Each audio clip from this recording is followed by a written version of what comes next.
Afternoon, everyone. This session is called Gambling in Sport, How Much is Good for Business? I think everything that we've heard so far over this conference is all dependent on the purity of sport, and without it, we'll all be out of jobs. So this is a very important session which challenges and discusses attempts to undermine its purity, its integrity, and its unpredictability. And I'm delighted to welcome onto our panel probably some of the highest caliber people to talk about this topic that actually I've had the privilege to be involved with. So I'd like to welcome onto the stage firstly Norbert Teufelberger. Norbert, he's been involved in national and international casino and betting gambling business since 1989, but he's best known for his relationship with bwin, and he joined bwin Interactive right at its inception, I think, back in 1999, and was appointed to the board in 2000, and he's now the co-chief executive officer at bwin, which role he's held since 2001, since the beginning of 2001. He's also chairman of the supervisory board of the European Gaming and Betting Association. Norbert, welcome.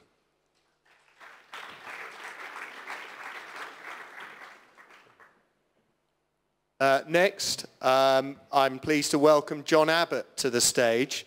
He has spent 35 years in law enforcement, the last 7 of those years as the Director General of the UK National Criminal Intelligence Service, or NCIS. And in recent years, he's provided a lot of guidance and support on international law enforcement projects for the UN, for the European Union, Interpol, and a number of other national administrations. John is currently the chairman of the Interpol steering group for the Interpol FIFA initiative, which is an initiative that is to reduce corruption in football, especially match fixing and illegal and irregular betting. John, welcome to the stage.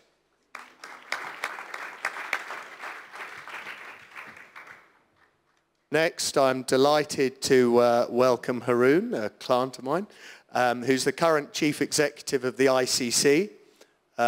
By background, he was a former managing partner of Ernst & Young and has served on the cricket board of South Africa and the ICC World Cup Committee in 2003.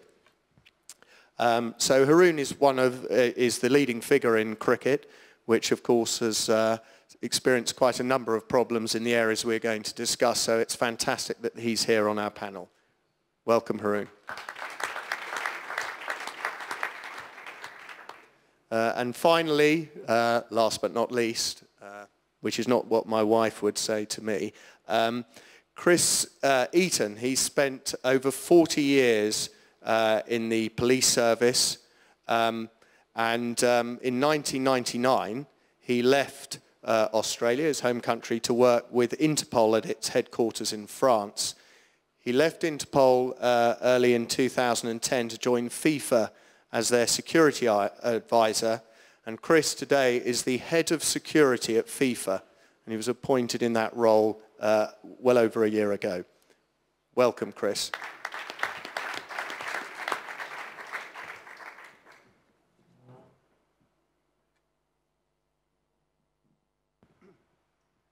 Just before we start, gentlemen, I thought it might be helpful for everyone if I just said a bit of context. You've got a feel for the size of the market that we're talking about. Chris himself was quoted at placing the market, and by this I'm talking about both the legal and illegal gambling market, at somewhere between 300 to 500 billion euros.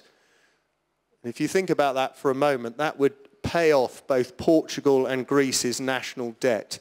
in one fell swoop. And that's the annual spend figure. So it's an absolutely massive industry, and it's growing massively. I mean, this week we saw the Paddy Power, one of the leading operators in the sector. They released their annual accounts for the financial year 2010. That showed a 50% increase in their online customers, a 6% increase in their online profits. Their mobile betting market is growing, or grew in the year, by 225%. So it is a huge market. So now, having put the context of the size of the market, is any gambling business good for sport? And if it is good for sport, is sport getting its fair share? Norbert, do you want to? Thanks for inviting me, first of all. Secondly, I think you have to differentiate between gambling businesses or operators. So a legitimate, transparent and regulated operator is actually part of the solution, we believe. And without the cooperation between sports and betting companies, many of the scandals which have been detected lately would have stayed underground. The biggest problem we're facing today is that in many markets around the world there is a lack of regulation and transparency, so we actually do not see what's really happening in the market. Now, the online industry could be part of the solution, because every customer who places a bet with companies like ourselves, or legitimate competitors, has to open an account, therefore leaves a digital fingerprint for whatever action he does, and therefore can be also followed through the system. So if anything is being alerted, we actually can look into our database and find out who potentially was involved, and can feed that information back into the sports organizations. But the argument must be on the other side, though, that whilst legitimate operators certainly help in dealing with corruption in sport resulting from gambling, that having an association between sport and gambling as businesses, so that sport uses gambling to earn revenues, thank you, great catch, will compromise that fight against corruption. Does anyone have a view on that? Let me start by saying I don't know that the issue is whether gambling or sports betting, as Norbert would have us call it, is good or bad for sport, and whether it matters. It's inevitable. And the inevitability must drive the decision-making process regardless. I'm not sure that sport itself gets too much out of the gambling industry per se, or the bookmaking industry per se. Maybe you could get more, but that's not the problem. The problem is that criminals are trying to steal from it. And because criminals try and steal from that industry, and because most of that industry is underground and in the black and operating illegally, then we can't track it. Now, what Norbert's saying is right, that if you regulate it correctly, if you regulate it not by sporting bodies, but by governments and government institutions, then you get a lot more out of it in terms of prevention and in terms of enforcement. Well, and I was just going to add to that by saying that it's not the gambling industry that is the issue for sport. It's the corruption that infiltrates into the sport that is the issue. It's inevitable. We can't avoid the industry. It will be there whether we like it or not. Regulated or unregulated, it exists and it will be there. But it can continue outside of a clean sport.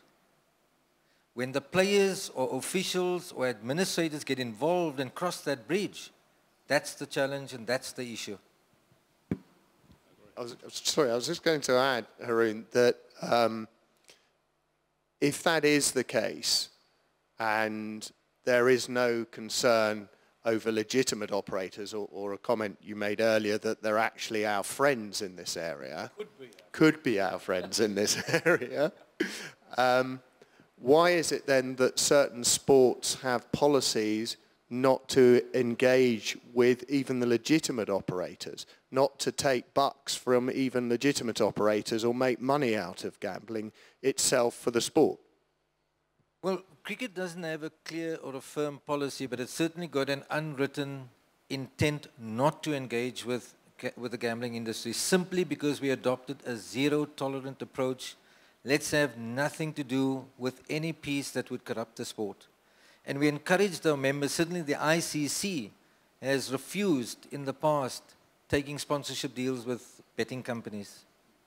That sort of almost, to me, sends a message that it's lumping all the operators, illegal and legal operators, and tarring them with the same brush. They're lumping them in the same basket.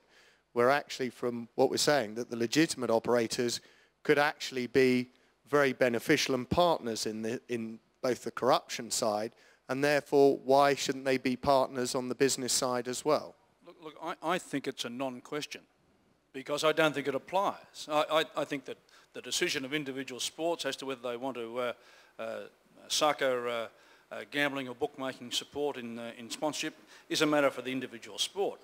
We go back to the first comment. The inevitability of the incursion of criminality into particularly the illegal, unregulated market is the problem. We have to attack the problem, and not the symptoms. And the symptoms are not even sports corruption. That is a major symptom. But if we don't tackle the organised crime that is seeking to take advantage of the massive amount of money available in the bookmaking market, then we will simply be going around in circles, and sport itself will be discredited significantly by it. Just to clarify what I said, remember you've got to put into context where we started from back in 2000. So the initial response was nothing to do with betting, no sponsorship that we will accept from betting companies, because we simply adopted a very straight black and white scenario. Recently, some members, and we haven't prevented them from doing so, have started to engage with betting outfits in as much as a memorandum of understanding, as much as taking money in the form of sponsorship. So things are changing. And the point is, the regulated piece will do us a lot better. Of course, we're limited in how much we can get governments to regulate. We can influence, we can attempt, we can, coerce as much as we want. But until that is sorted out at the ministerial level, there's not much else that we can do. Can I also say, some of the regulated gambling institutions or bookmakers are as bad as the irregular too. I mean, we're not talking about them all being so nice as you, Norbert, or the people you represent. The reality is that the two biggest legal bookmakers in Southeast Asia turn over $2 billion per week each. And this is a massive amount of money that their duty of care to protect themselves from corruption is lessened by the amount of money. The volume is such, it's turnover every day, and that's it's business. The problem is that governance is not put, and governance not put in the right status, the right depth of meaning in gambling and in bookmaking, and the right marriage between sport and gambling regulators. What happened over the last years is that the awareness has dramatically improved, because 10 years ago people didn't even want to talk about it. And those scandals, the Häuser scandal in Germany and other scandals in the Italian Football League, whatever it was, raised the awareness level dramatically over the last years, and actually that's needed, because that's needed for also the sports organizations to a certain extent to adapt their view. Because without cooperation with, and I'm not saying with our company, but with the industry on a global level, you won't solve the issue. And there are still governments, even here in Europe, who believe they can solve the issue individually, and that's a huge mistake they're making, we believe. Yeah. With respect, I don't think you can put the genie back in the lamp. The reality is that human beings have gambled in one form or another probably forever. The changes that have occurred in the last 20 to 30 years are around globalization, are around the expansion of betting products, and around the sophistication and willingness of criminals to engage in this area. They see it as a good opportunity and a soft touch, because various stakeholders, and I'm not casting blame, but various stakeholders have not got themselves organised to work together in partnership to address the 21st century issues. Just the last bit on this question, Norbert, if I can address this to you, because it does seem to me, and forgive me for wearing my lawyer's hat for a moment, that just looking at Europe, what we see in Europe, that law seems to be quite far behind. We have the European Parliament, European Commission suggesting there shouldn't be sponsorship of sports or sports clubs by gambling operators, even legitimate operators. We've had court judgments against yourself in Portugal, the Santa Casa judgment, saying that you shouldn't be allowed to sponsor any Portuguese sport, and that's been enforced in the most recent judgment even this year. So it seems to be there's a mismatch between what I'm hearing from the experts on the front line who know about this stuff and actually what the regulators and the legislators and the courts are saying to the industry. And that's clear. I mean, the courts are always a bit slow, and the judiciary process, especially in Europe, is a very lengthy one. And what was actually a case 3 or 4 years ago is being solved now, where legislation has evolved. For example, when you look at Portugal, just last week, Portuguese government has announced that by the end of 2012, they most likely will issue private licenses. The fight we have with the Portuguese government started in 2000, and we are now in 2012. So times have changed, and ultimately I think the law will go into the way that private operators, legitimate private operators, will have access to the market, and those should be forced actually to cooperate with sports, which we are doing voluntarily. Because if you, as a sports betting operator, don't have a legitimate interest to keep sports clean, your customers will leave you anyhow. So, and I think we all agree here that ultimately you need to weed out the ones who don't play by the rules, give a legitimate framework to the ones who want to play by the rules, and then hopefully tackle the whole issue together. Do you know, I don't think all regulators are as you paint them or you suggest. The Italian regulator, for instance, is an excellent regulator, and yet Italy's suffering its worst football scandal in match fixing ever. And in fact, I think the Italian regulator might be a very good model for regulators. So I divorced the legislation from the regulator, the intent of the regulator. And I think this is an issue that needs to be addressed internationally. I open by saying this is a global problem. It's big and it's criminal. It needs global regulation too. And this is the problem. Where do you find that vehicle for global regulation?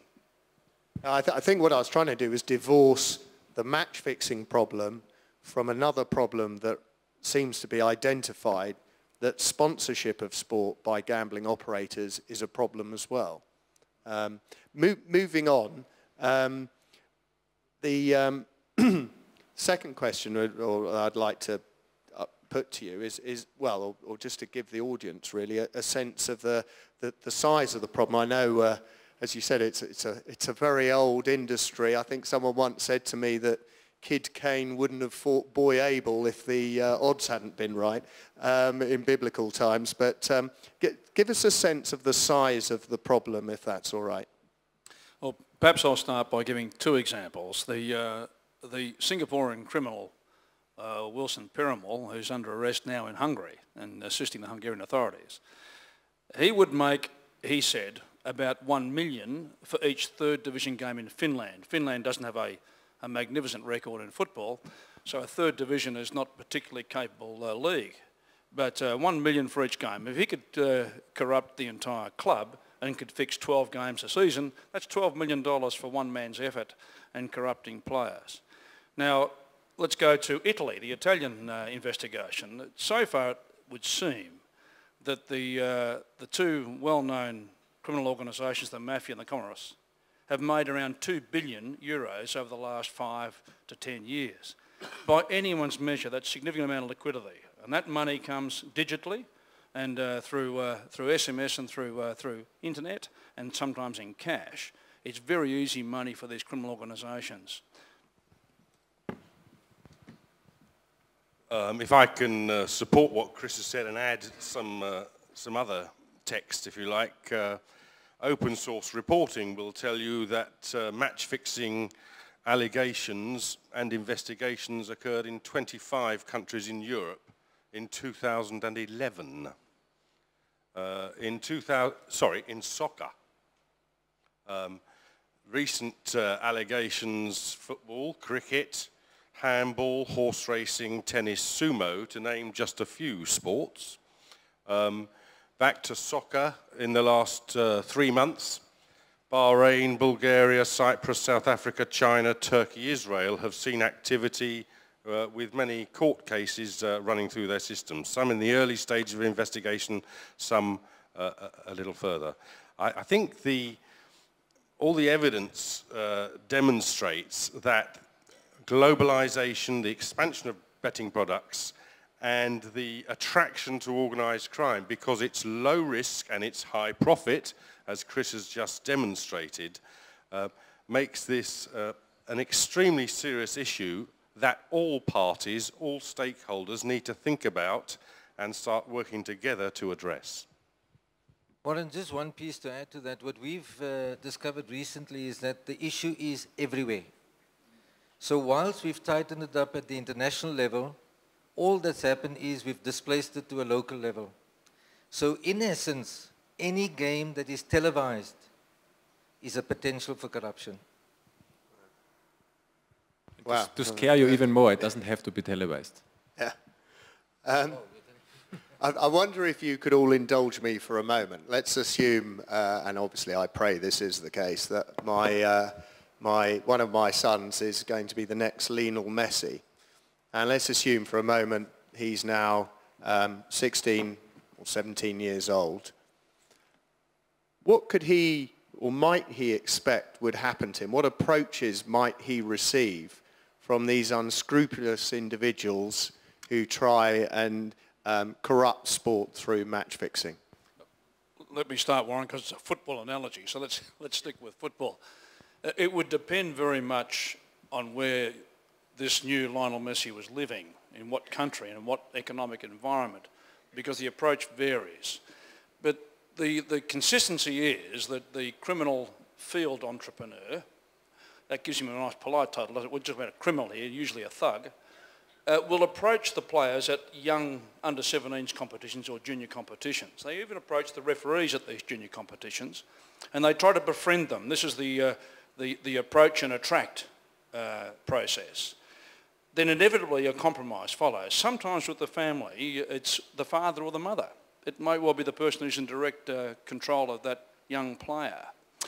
And they offer small amounts of money to begin with, or development. Let me take you to overseas and arrange an attachment to a European side, for instance, as an attraction to you. And same for the referees, offering you a match in Europe.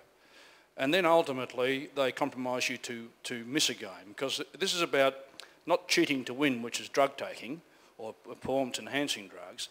This is actually corrupting to lose. And they ultimately give money for you to not play well or to play a particular way. And ultimately, in the final analysis, they intimidate that player too. So there's three stages: attract, compromise, intimidate. It always follows that process. And if you come from a more humble background, a more humble country, it's small amounts of money. If you come from a less humble, then it's large amounts of money. What could that intimidation involve? Death threats? Death threats to who? It or how? will ultimately involve death. I mean, we have examples of players who have been killed, and we think, without able to speak to that player, of course, because they're not able to speak after they've been killed. It seems that in some parts of the world, the ultimate penalty is paid for players who will not cooperate ultimately with their intimidators. The ingenuity of criminals must not be underestimated. And what we see in all aspects of life is that the bad guys find new ways of doing things. And they will keep finding new ways that we haven't even anticipated just yet.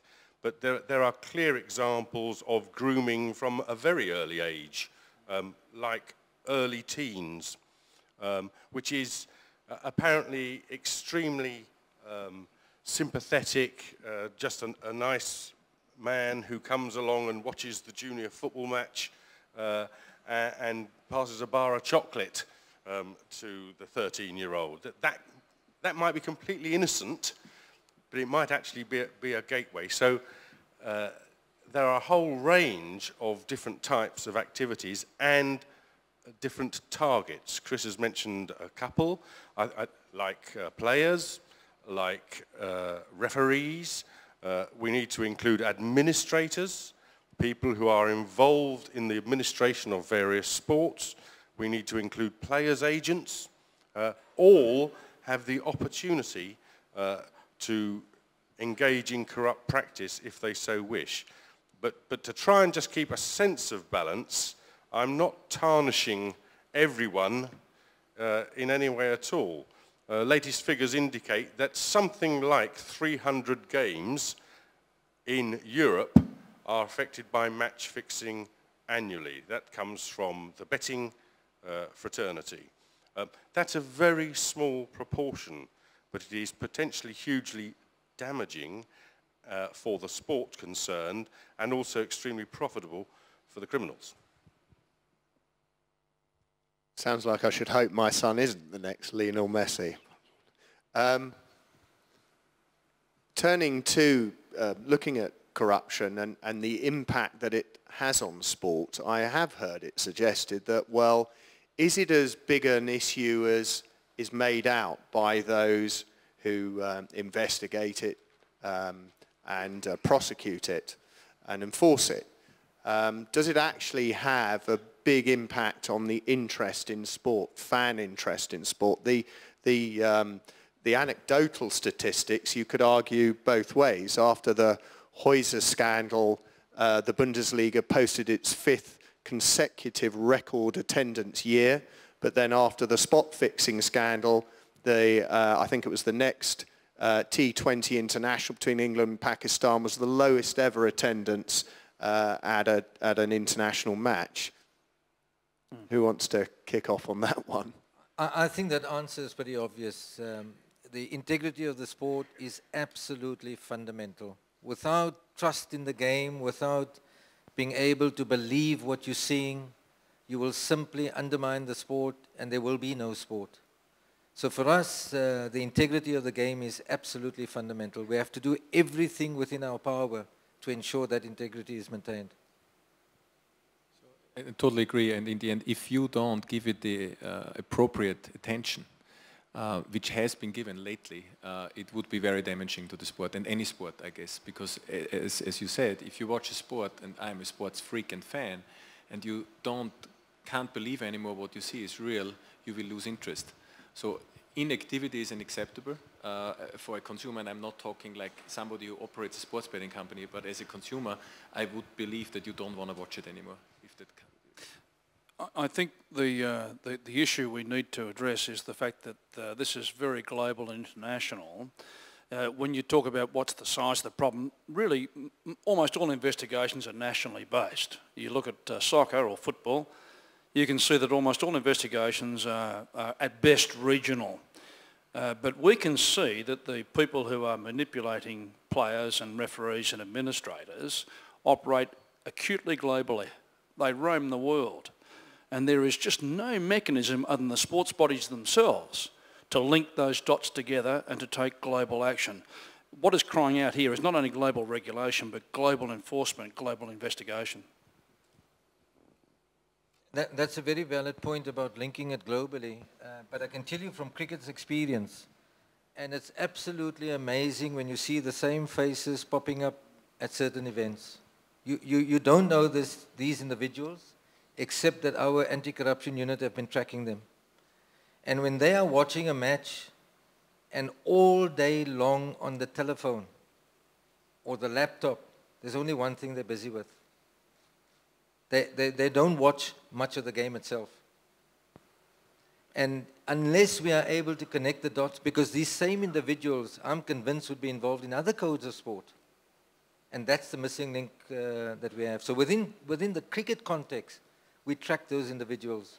We see them entering a particular country ahead of a particular global fixture. And there's only one reason they're there for. Can I add to that? Haroon is exactly right. I mean, Majid, the most notorious, recently most notorious cricket match fixer, is in prison now, owned a football club. He has interests in other sports. I mean, this is across all sports, so that's why it has to be attacked at a global level and across sports.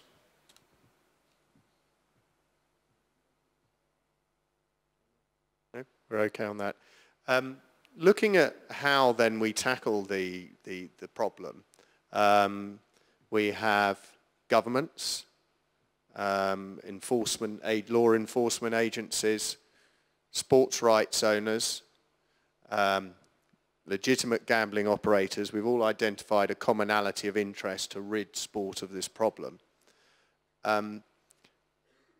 we've seen as well in certain cases how going off on a separate folly can create problems for the ultimate prosecution and punishment of individuals. I know Lord Condon made a comment about, in relation to the spot fixing case. He said that if sports bodies engaged in entrapment, that would affect the prosecution. The fact that the ICC was prosecuting the players, for want of a better word, there were suggestions at that time that might compromise the criminal prosecution by the law enforcement agencies. It just so happened they were prosecuted in England, which was fortunate because there actually is law that enables these guys to be put in jail, and they were put in jail for the cheating offence under the UK Gambling Act. But other countries don't have such legislation. How should the industry work together generally? And one further question, are there any constituencies that are missing? Should other commercial partners or those interested in sport, whether they're broadcasters, media companies, sponsors, outside of the primary, who are outside the primary interest in prosecuting this, could they help? Could supporter groups help? Fan groups help? Just throwing out some ideas, and we welcome your views on that. If I may John. start, Yeah, please. I think there's some basic principles here that can be applied to all sports. I believe that the key is in better partnerships between a whole range of agencies, whether we're acting internationally, regionally, or nationally. We need to be improving all of those links at every level. We're talking about governing bodies, regulators, governments, players' unions, betting companies, law enforcement, and there are others too. But the reason why we need those better partnerships is for at least 3 key aspects in our view. The first is we need improved information. We sometimes use the term intelligence to help us understand what's going on so that we can do something about it.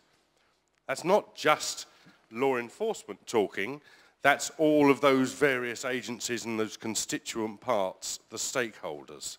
So we need improved information and intelligence capability. We need better investigation. We need to have systems in place to decide, is this a disciplinary matter or a criminal investigation? And it can be both in some countries. Of course, in some countries, there's a severe absence of legislation and procedure, which is quite an obstacle as well. So, better information and intelligence gathering, better investigation, and then I think the key area is about prevention. This is about educating, improving awareness and understanding of people as to what the risks are, how criminals are operating, what they can do to minimize this, to be better aware of it, and to know what to do if it does happen. And there's already 1 or 2 good examples appearing. The Interpol FIFA initiative is certainly aiming at producing a whole range of e-learning and other media capabilities, some face-to-face training, identifying target groups, providing regular information bulletins on what's occurring. So we're trying to up the awareness and the preparedness of people to be able to recognize. I'm using terminology that Chris Eaton has used before. Recognize, resist, and report. And that's a key thing, because if I have been approached, who do I go and tell about it? So there's a whole range of activities there that needs to be taken into account, I would suggest. Let me add, Warren, that prosecution is one aspect of prevention, but the better aspects of prevention are good governance and good regulation, good oversight, good compliance. Half of these criminals would not be able to operate in football, for instance, if they'd simply been vetted properly, simply been good due diligence applied to who is this person coming with a bag of money offering to promote this match. You'd have got rid of half of the match fixers by that simple methodology. The reality is that prosecution is a mindset of law enforcement today. It cannot be the right mindset. Prevention is the correct mindset. We have to put in place institutional measures that help us to prevent these guys getting access to players, access to referees and access to administrators. So from prevention, the next emphasis is on protection. Protect the sport, protect the players, protect the administrators and the referees. And only then does investigation come into play. But investigation is an important adjunct to this. It completes the circle.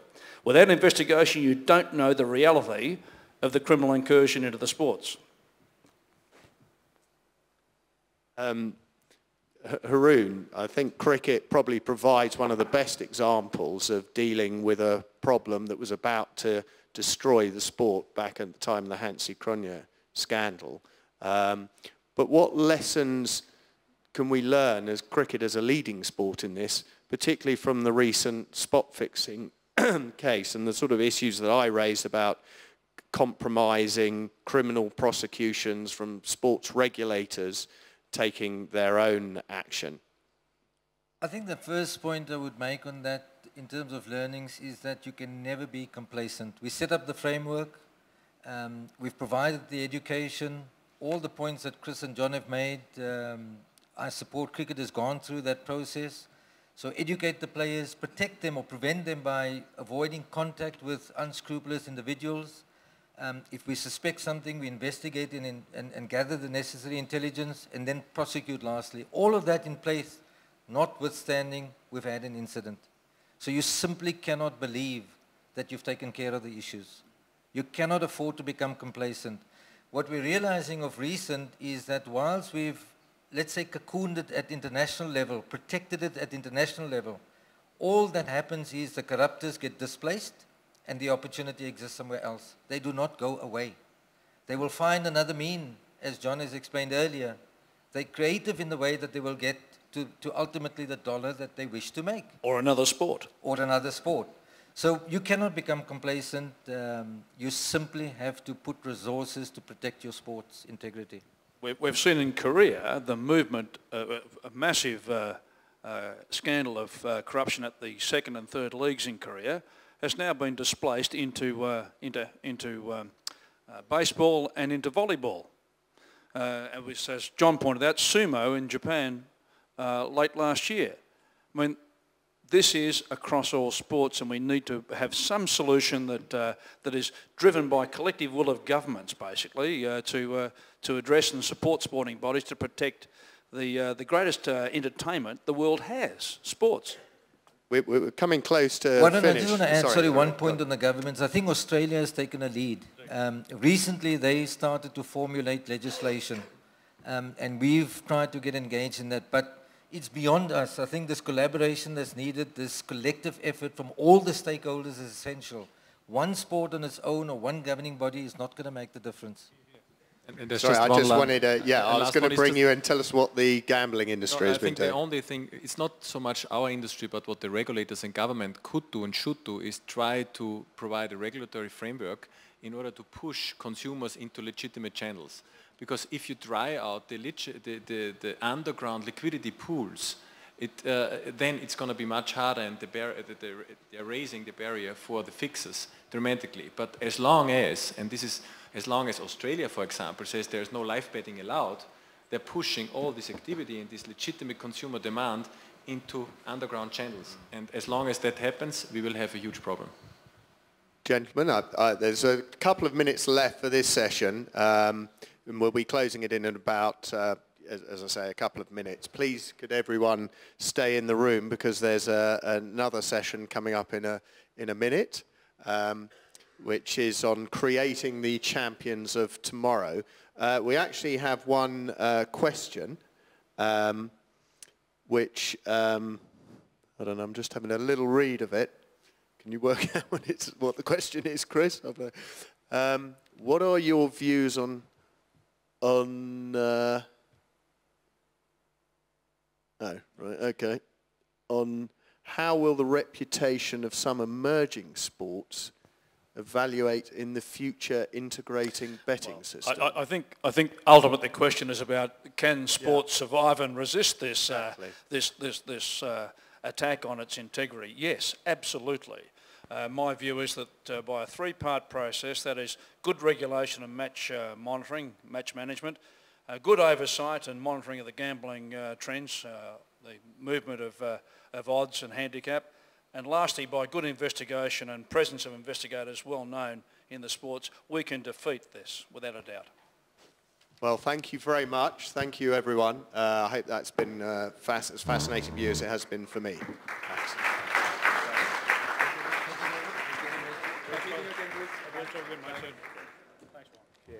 Thanks. Good to meet you. You too, mate. Finally? I think we're going to have our photo taken.